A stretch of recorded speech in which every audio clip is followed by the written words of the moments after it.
Je vais maintenant consoler les mamans. Parce que c'est le mois de mars. Amen. Amen. Et dans un foyer, entre l'homme et la femme, maman, vous devez arriver à connaître qui y a le flambeau spirituel de ce foyer. Qui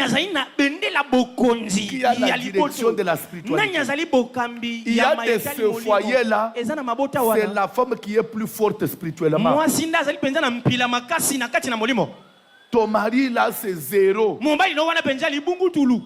Et avec un tel mari, quand tu veux faire des choses avec Dieu, on ne l'associe pas. Et là, tu n'es pas rebelle.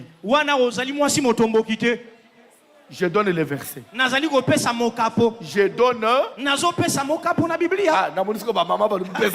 Je vois maintenant des mamans en train de me dire, donnez-nous maintenant le verset. Je vous ai dit, je vais un peu les consoler parce que c'est le mois de mars. Rappelez-vous de l'histoire de la femme tsunamite. Celui qui avait construit la chambre haute pour Élisée. Qui avait créé, provoqué le miracle. C'est la femme. Elle dit à son mari, cet homme qui passe toujours chez nous, c'est un saint homme de Dieu. Construisons une chambre haute.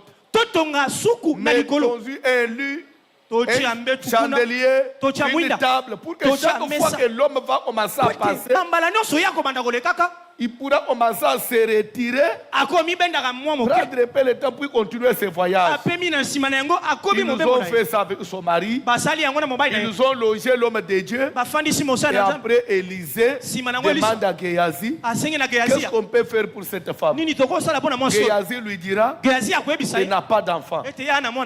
Élisée dit à Géasi, appelle-la. L'année prochaine, à la même époque, Dieu va te donner un enfant. Ce qui s'était réalisé, la femme a veillé l'enfant. Arrivé à un certain âge, l'enfant tombe malade.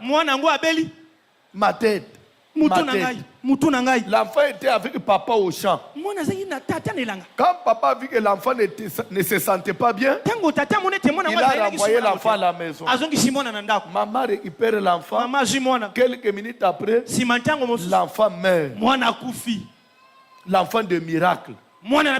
Il est mort. La maman s'est dit, je connais mon mari. Les choses de la spiritualité, il est zéro. Je ne lui informe pas. Je ne lui donne aucune information. La femme a caché l'information. Elle prend le cadavre. Elle le place dans la chambre de l'homme de Dieu. Elle ferme ma clé. Elle envoie un message auprès de son mari. Vite, vite, envoie-moi un cavalier parce que je dois me rendre chez l'homme de Dieu. Le mari lui demande, on était avec toi le matin. Tu ne m'avais pas donné ce programme-là. Vers 11h, tu dois aller voir l'homme de Dieu. Ce n'est ni le sabbat, ni la nouvelle lune. Pourquoi tu dois aller les voir? Dis-moi un peu, est-ce qu'il y a quelque chose de mal qui est arrivé à notre enfant? Le mari qui demande, comment va l'enfant? Parce qu'il avait un peu de malaise. Maman répond à son mari, l'enfant va bien. Il est où? Il est allé jouer. Pendant qu'elle dit qu'elle est allée jouer, le cadavre est dans la maison. Elle prend le cavalier et s'est rendue vers l'homme de Dieu. Le soir, papa voit seulement sa femme qui revient avec Élisée. On ouvre la maison, il y a un cadavre. Depuis le matin, l'homme de Dieu fait le miracle, il ressuscite l'enfant, il le remet à la femme maintenant ramène l'enfant à son mari. Le mari lui demande quoi? Cet enfant était mort. Mais pourquoi tu m'avais caché? Je t'ai caché parce que je connais ton niveau spirituel.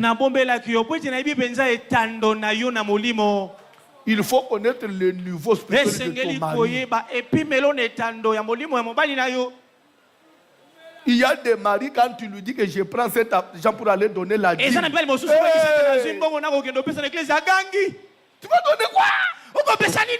À ce voleur-là des pasteurs, tu veux l'enrichir. Il a déjà beaucoup d'argent, tu vas encore lui apporter. Mais je l'ai fait pour protéger ton travail. Comme toi, tu ne comprends pas, moi je dois faire ça. Vous avez compris, hein? La part aussi de la femme, hein? Vous êtes énervé. Mais vous êtes quand même contente, non?